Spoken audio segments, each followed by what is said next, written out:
Ladies and gentlemen, friends, colleagues, let me begin with a question that should grip us all. Why is it that in the most powerful capitalist democracy in the world, the conversation is no longer about policies, solutions, or visions for the future, but rather about succession in the event of tragedy? Why is the political dialogue framed around the potential collapse of one man rather than the vitality of an entire system? This in itself should alarm us because it tells us that the American political project has become frighteningly dependent on personalities rather than structures, on individuals rather than institutions. Now, let's take Senator J.D. Vance's declaration that he is prepared to take over if Donald Trump faces a tragedy. On the surface, it looks like routine politics. Any vice presidential candidate must be ready to step in if the leader cannot serve. But underneath this announcement lies something deeper, something symptomatic of our larger economic and political condition. It is, quite frankly, the acknowledgement that the movement behind Donald Trump is not a broad coalition with depth and continuity. It is a movement dangerously tied to one man's image, one man's charisma, and one man's particular ability to channel the anger of millions who have been betrayed by an economic system that enriches the few while hollowing out the lives of the many. We have to ask ourselves, why has the Republican Party, and increasingly American politics as a whole, placed so much of its legitimacy in the hands of a single figure? The answer is not simply about Trump's personal magnetism. The answer lies in the collapse of trust in our institutions,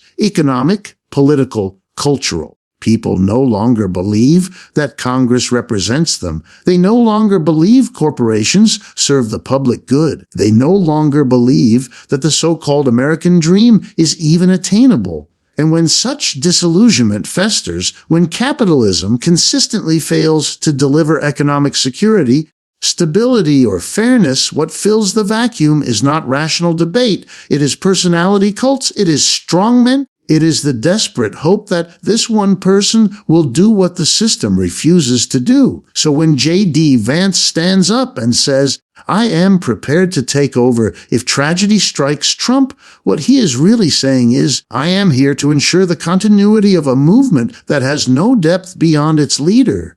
It is both a signal of loyalty and an insurance policy. But make no mistake, this is not a show of strength. It is an admission of weakness. It is an acknowledgement that the Republican strategy is not built on ideas, not built on programs, not built on solving the crises of wages, housing, debt, and healthcare. It is built on one fragile pillar, the figure of Trump himself. And that, my friends, is dangerous for democracy because it means we are one heartbeat away from political chaos. Now, I want to stress something crucial. This is not just about Trump or Vance or the Republicans. The Democrats are guilty of similar failings. They, too, avoid addressing the root problem, an economic system that no longer works for the majority. Instead of bold alternatives, they offer half measures, technocratic tinkering, and endless appeals to return to normal. But the normal that millions of Americans remember is a normal of layoffs, outsourcing, rising rents, and declining public services. No wonder so many have lost faith. No wonder they cling to a personality who promises, however falsely, that he will tear down the system that failed them. Senator J.D. Vance's declaration that he is prepared to step into leadership if Donald Trump faces tragedy is not just a routine political statement. It is, in fact, a revelation of the deeper state of American politics today, one that should make us pause and reflect. Ask yourself, why would such a statement carry so much weight, command headlines, and stir public debate? In any functioning democracy, the idea of a vice presidential candidate stepping in for the president is normal, expected, even procedural. Yet in this particular context, it is loaded with meaning because the entire movement surrounding Donald Trump is uniquely personal, precarious, and deeply tied to his individual presence. What Vance is really acknowledging is the fragility of a political project that has been constructed around one man's image rather than around a coherent platform or vision for the nation's future. This is where the hook lies. The issue is not Vance himself, nor even Trump's health or mortality. The issue is what it tells us about the kind of politics America has descended into. When a candidate must reassure the public that he is ready to take over in case of tragedy, what is being revealed is not stability, but the opposite. It exposes that the continuity of this political force cannot be taken for granted. Trump's movement is not like the traditional parties of the past built around broad coalitions of ideas, classes, or regional interests. Instead, it is a movement concentrated in the figure of Trump himself, his personality, his brand, his ability to channel grievance and rage into a kind of political currency. Strip him out, and what remains is uncertain, even hollow. Consider the contrast with earlier moments in U.S. history. When Roosevelt died in office, Truman stepped in. The system, the party, the coalition of New Deal supporters, they all continued. When Kennedy was assassinated, Johnson carried on, and though there were profound changes, the political structure endured. But today, we are not in the same place. The Republican Party has tied its legitimacy so tightly to Trump's persona that even the suggestion of his absence sends shockwaves through political discourse. That is why Vance's declaration is both necessary and unsettling. It is a reminder of how fragile this political experiment has become. Think about what it means that millions of Americans do not see the Republican Party as an institution with ideas, strategies, and long-term plans, but as an extension of one individual. What does it say about democracy when the health, survival, and presence of a single leader overshadows all debate about policy, governance, and the collective good?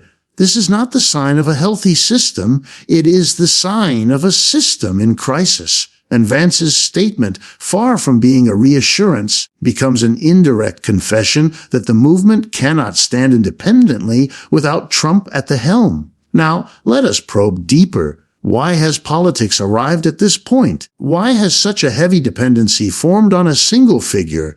The answer lies in decades of economic disappointment and institutional betrayal. People no longer believe that the structures of democracy, the Congress, the courts, the presidency itself will protect them. They no longer trust the promises of economic stability, affordable health care, or upward mobility, and into that vacuum steps a personality, not a program. People project their hopes and frustrations onto Trump, believing he alone can fight for them. But this is not the strength of the movement.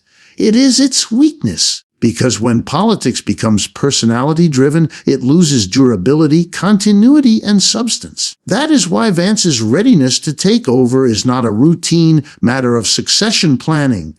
It is a reminder that the entire edifice rests on fragile ground. The very need to say, "I am prepared," betrays a collective anxiety. What happens if the figure at the center disappears? Can the anger, the grievances, the loyalty that Trump has mobilized transfer to someone else, or will it dissipate, fragment, or even turn destructive? These are the haunting questions Vance's statement forces into the open, so let us not be distracted by the surface of this declaration. The real story is not about one man being ready for office. The real story is that American politics has reached a dangerous point where movements cannot survive without the presence of their chosen strongmen. That is not democratic resilience, it is democratic fragility. And it should make us all ask, what happens to a society when its politics are one tragedy away from collapse? The declaration made by J.D. Vance is more than a political soundbite. It reveals something larger about the state of American politics today. It shows us that the focus has shifted decisively from policies to personalities, from programs to figures, from substance to image. Here is the critical question that must hook our attention. Why is it that, in the United States, the world's self-proclaimed beacon of democracy, So much of the national political dialogue depends not on what leaders propose to do, but on who they are, how they perform, and how their image resonates with the disillusioned public. This question is not a trivial one because it lays bare the consequences of decades in which the two major parties have failed to address the economic and social crisis grinding down everyday Americans. When politics becomes a stage dominated by personalities, policy retreats into the background. Think about the last several election cycles. How often were debates about healthcare, wages, education, or housing reduced to slogans, while the real energy centered on how candidates looked, how they insulted one another, or how they carried themselves on television and social media? It is no accident. This is the symptom of a political system hollowed out by capitalism's contradictions. Neither party has offered structural reforms bold enough to confront inequality, job insecurity, or the relentless financialization of life. Into that void steps the personality, the larger-than-life figure who claims to embody solutions without having to articulate them. Donald Trump is the clearest example, but he is not alone. The cult of personality dominates across the spectrum, where voters gravitate less toward what a politician intends to build and more toward how that politician channels their frustrations. Trump's movement thrives not because he has a detailed platform, but because he projects anger and defiance in ways millions of alienated Americans recognize as their own. It is performance over program, theater over theory. And when Vance pledges to be ready to take over, what he is really pledging is continuity of this performance rather than continuity of policy. Ask yourself, what does the Republican Party stand for today? Beyond vague references to nationalism, deregulation, and America first, there is no comprehensive agenda capable of addressing the systemic failures working people endure. Instead, its identity has fused with Trump the persona, his rhetoric, his bravado, his combative stance. And here lies the danger. A political project dependent on a single personality is inherently unstable.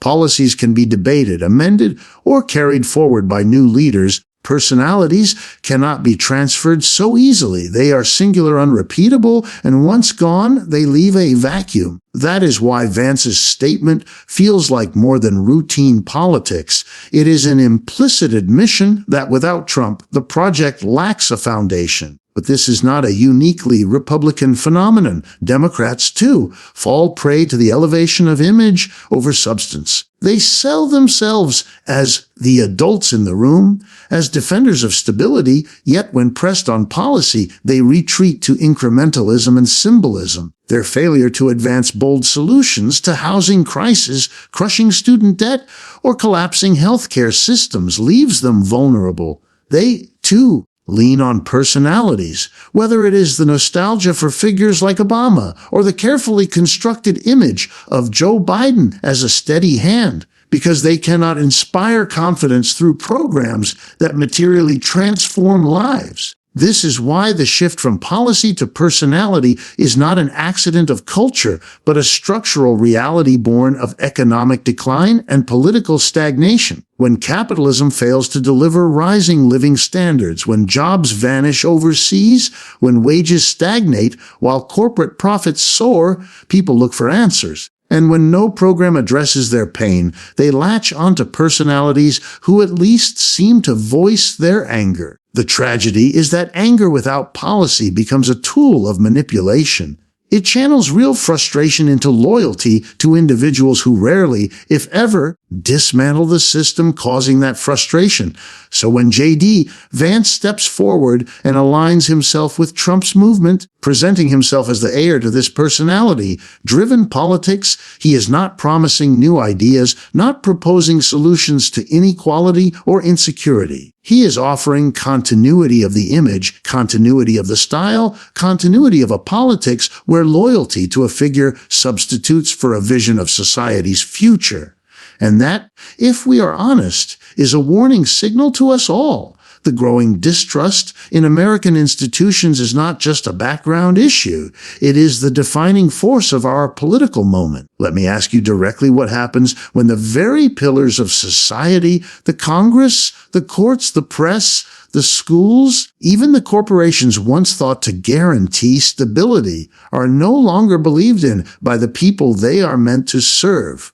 The answer is not abstract. We are living it. The rise of movements centered on singular personalities, the desperation for outsiders who tell it like it is, the surge of anger that fuels political polarization, all of these are symptoms of a collapse of institutional credibility. J.D. Vance's statement about being prepared to take over for Donald Trump is a surface reflection of this deeper fracture. It resonates precisely because so many Americans no longer trust the systems that are supposed to guarantee continuity. Instead, they look to individuals, hoping that a person can succeed where entire institutions have failed. This is not a sudden phenomenon. Trust in U.S. institutions has been eroding for decades, chipped away by wars fought on false pretenses, by economic recessions blamed on market forces, while bailouts rescued corporations, by repeated promises of prosperity that never materialized for the working majority. Each disappointment left a scar, and those scars accumulated until entire sections of society came to see the system itself as a fraud. When people hear the phrase, "Congress will take care of it," they laugh bitterly because they know Congress is captured by lobbyists. When they hear corporations create jobs, they remember factories shuttered and work outsourced. When they hear the justice system is fair, they think of bankers walking free after crashing the global economy, while petty offenders rot in prison. That is the reality eroding trust, and it is why politics is now defined more by who can channel anger than by who can build consensus.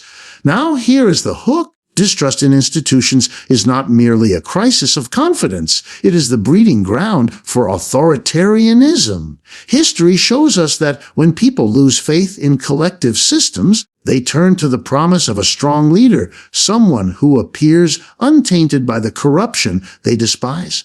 That is the soil in which movements like Trump's take root. His appeal has never been about detailed policies. It has always been about declaring war on the establishment. The establishment, of course, is shorthand for the institutions that failed people. J.D. Vance positioning himself as ready to inherit Trump's mantle is really a bid to inherit that distrust and channel it for his own legitimacy. But let us not deceive ourselves into thinking this is confined to one political party. The Democrats, too, have suffered from the institutional rot. Their repeated promises to defend working families, to reform health care, to rein in corporate access have often given way to half measures and compromises that protect the status quo. Each betrayal deepens cynicism, and cynicism is fertile ground for those who thrive on resentment rather than reform. When people lose faith in both parties, in Congress, in corporations, and in the broader system, they retreat from trust in structures altogether and cling instead to individuals who speak their anger out loud. It is worth pausing to recognize how dangerous this cycle is. A functioning democracy requires trust, not blind faith, but enough confidence that institutions will act in good faith to resolve problems. Without that, governance collapses into suspicion, conspiracy theories, and a politics of fear. When Americans look at Congress and see paralysis, when they look at courts and see partisanship, when they look at media and see bias, they conclude that the game is rigged. And when the game is rigged, they no longer want referees, they want a champion who will smash the system on their behalf.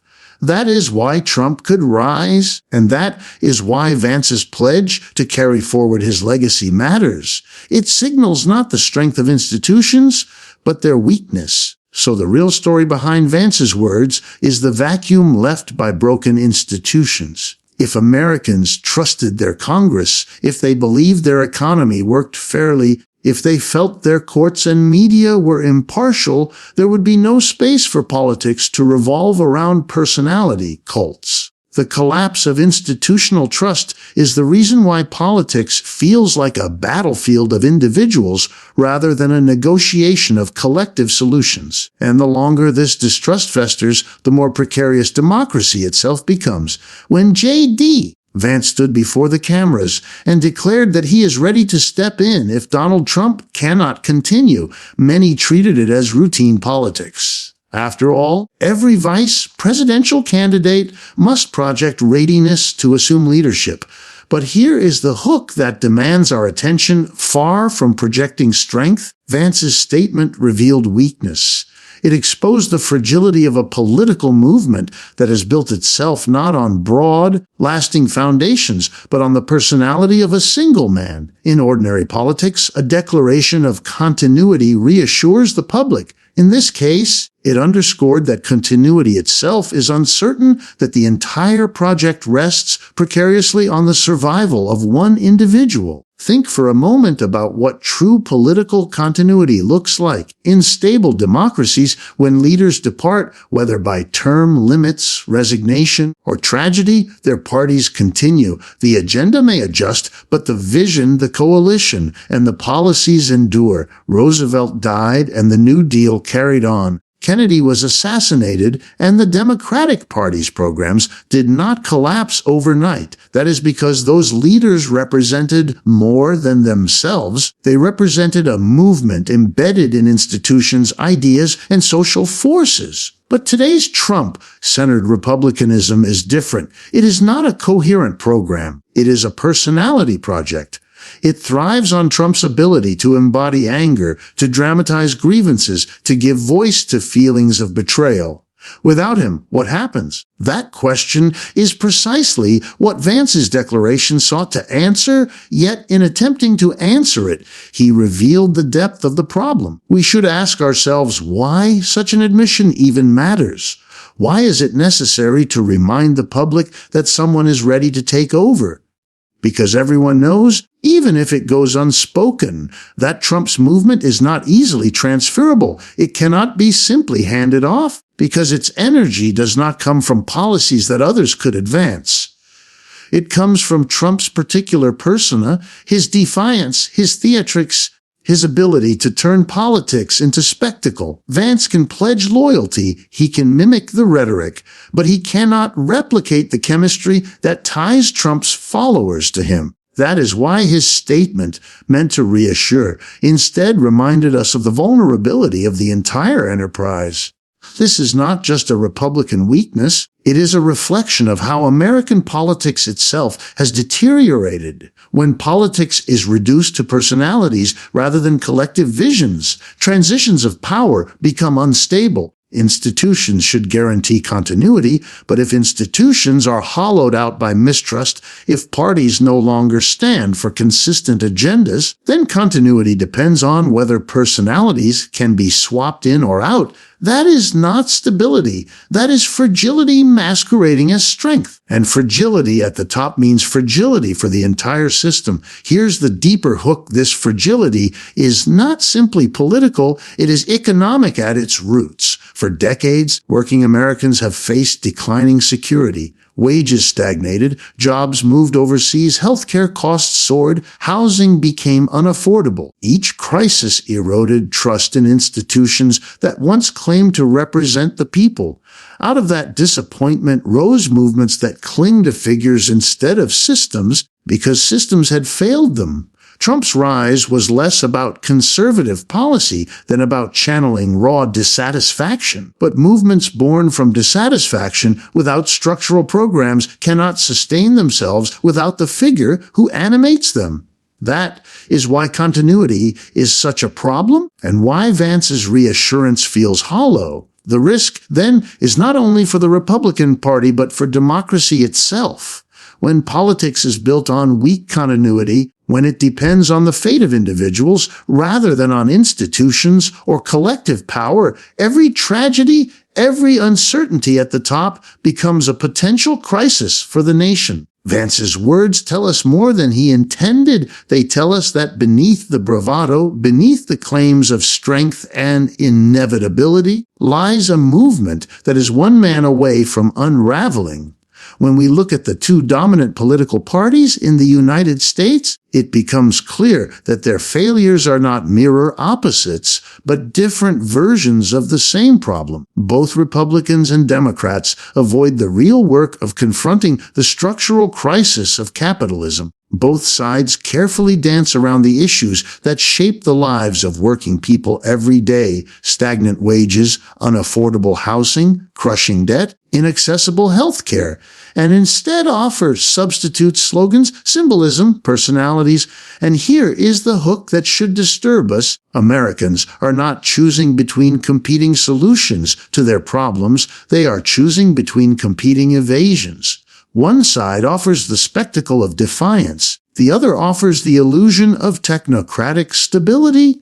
Neither is willing to ask the hard question, what if the economic system itself is the problem? Think about what Republicans have built under Trump. They speak endlessly about nationalism, immigration, and cultural grievances, but when it comes to economic transformation, they have little to say beyond deregulation and tax cuts for corporations. Their movement runs on emotional fuel rather than concrete programs. It mobilizes anger, but it does not resolve the underlying conditions that produce anger. That is why figures like J.D. Vance must pledge loyalty to Trump's persona rather than present a new vision, because there is no economic vision to advance. The Republican strategy is to harness discontent without altering the system that causes it. It is a politics of diversion, channeling economic pain into cultural battles, scapegoating immigrants or foreign nations while preserving the power of corporations and the wealthy. Now contrast that with the Democrats. They take the opposite rhetorical approach. They present themselves as responsible, pragmatic, and policy-oriented. But peel back the layers, and what do we see? A refusal to pursue bold measures that would fundamentally challenge corporate interests. Instead, they offer incremental adjustments, pilot programs, and reforms that sound promising but rarely shift the balance of power. Student debt forgiveness is watered down, healthcare reform remains timid, and affordable housing proposals rarely tackle the core problem of speculative markets. Their appeal is not to passion, but to procedure. Trust us, we'll manage things competently. But here is the painful truth. Competent management of a failing system is still management of a failing system. This dual failure leaves Americans politically stranded. On one hand, they see a right-wing populism that channels their anger into personality cults, but leaves their material conditions unchanged. On the other hand, they see a liberal centrism that offers minor fixes while protecting the very structures that generate inequality. Is it any wonder, then, that so many Americans are disillusioned? Is it surprising that trust in both parties has plummeted, that voter turnout lags, that political discourse has become more about identity and performance than about real solutions? The hook, again, is this. When neither party dares to challenge the economic system itself, the crisis festers, the anger deepens. People turn to extremes, not because they are irrational, but because the center has failed them. And yet the parties, instead of recognizing this, double down on their strategies. Republicans deepen their dependence on Trump's charisma, while Democrats lean even harder on promises of restoring normalcy. But the normal that many Americans remember is not a golden age. It is a life of financial precarity, medical bills, and jobs that barely sustain them.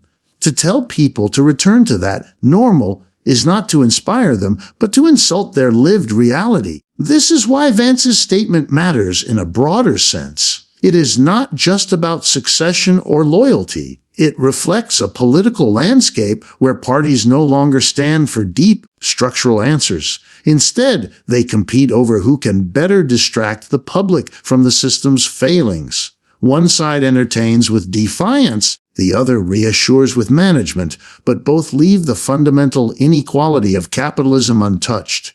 And as long as this continues, the American people will remain trapped, angry, disillusioned, and searching for saviors who cannot save them. The conversation around Donald Trump, J.D. Vance, and the possibility of succession often distracts from the deeper tragedy that should be at the center of our attention. The tragedy is not primarily the health or survival of one man. The true tragedy is the ongoing survival of an economic system that fails the majority while enriching a small minority, leaving people desperate enough to pin their hopes on individual saviors rather than collective solutions. Here is the hook that must not be ignored. If the life or death of a single politician can send shockwaves through the political system, it is not the politician who is the problem. It is the system that has become so brittle that it cannot function without a personality to hold it together.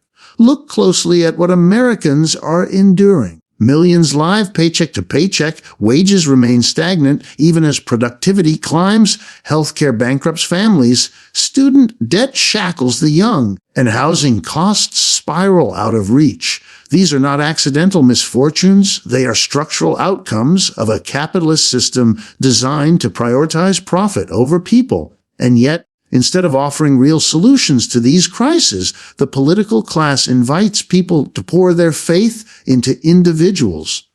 Trump becomes the symbol of rebellion. Biden becomes the symbol of stability. Vance tries to position himself as the symbol of continuity.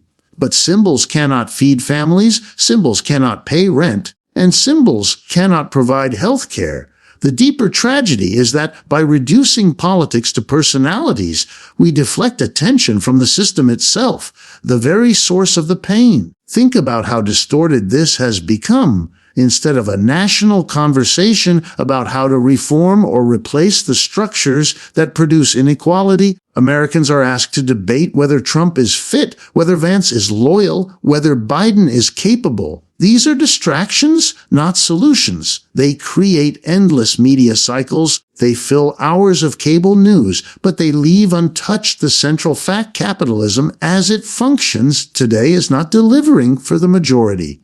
And when a system fails, but no one in power dares to question it, people turn to personalities out of desperation. That is not democracy functioning well. That is democracy in decline. Here is the sharp point: a society that ties its fate to individuals instead of structures is setting itself up for collapse. If the strength of the economy, the stability of democracy, or the hope of the working class depends on whether one man wakes up healthy tomorrow, that society is already broken. Vance's declaration should be heard not as reassurance, but as an alarm bell. It is a reminder that instead of investing in institutions and collective power, we have invested in cults of personality. And when those personalities falter, we discover just how fragile everything built around them truly is. But we must go even deeper. The tragedy of the system's survival is not just economic, it is psychological and cultural. A population living under constant insecurity learns to adapt by lowering expectations. They begin to believe that small favors from powerful individuals are the best they can hope for. They stop demanding structural change and instead beg leaders to act as protectors. This dependency is what allows figures like Trump to thrive. He doesn't need to offer detailed programs. He only needs to embody the role of champion against a system people already distrust. That is the fertile ground out of which movements of resentment grow. And yet, the tragedy cuts both ways. By avoiding systemic change, the political establishment ensures that the crisis will continue. Housing will grow more unaffordable, medical costs will rise, debt will deepen, wages will stagnate further. The more the system fails, the more desperate people become, and the more they cling to personalities who cannot deliver. It is a cycle of disappointment that feeds itself, eroding trust not only in leaders, but in democracy itself. So when we hear talk of succession plans, when we hear declarations of readiness in case of tragedy, we must remind ourselves the real tragedy is already here. It is not a hypothetical event in the future. It is the daily reality of millions who struggle while wealth concentrates at the top. The tragedy is that politics, instead of confronting this system, distracts us with the drama of individuals. And unless we break that cycle, unless we shift the focus from personalities to structures, from saviors to solidarity, the deeper crisis will not only survive, it will grow. So let us be clear. The real tragedy here is not the possible health or survival of Donald Trump. The real tragedy is the survival of an economic system that generates endless inequality and then leaves the working class with no meaningful political outlet. J.D. Vance may prepare himself for succession, but what the American people must prepare for is something far greater, a reckoning with capitalism itself. Until we build political movements rooted in solidarity, not celebrity, grounded in structures, not in saviors, we will remain trapped in this cycle of dependence on individuals rather than collective power. And so I close with this thought: if we continue down this path, the question of what happens if Trump faces tragedy will not be the most important one. The real question will be, what happens if America faces tragedy? What happens when the economic system collapses under its own contradictions, when working people finally refuse to bear the costs of the rich? Will we still look for one man to save us, or will we finally understand that our power lies in the collective, in democracy, in building an economy that serves all instead of a few? That, my friends, is the conversation we must have. Thank you.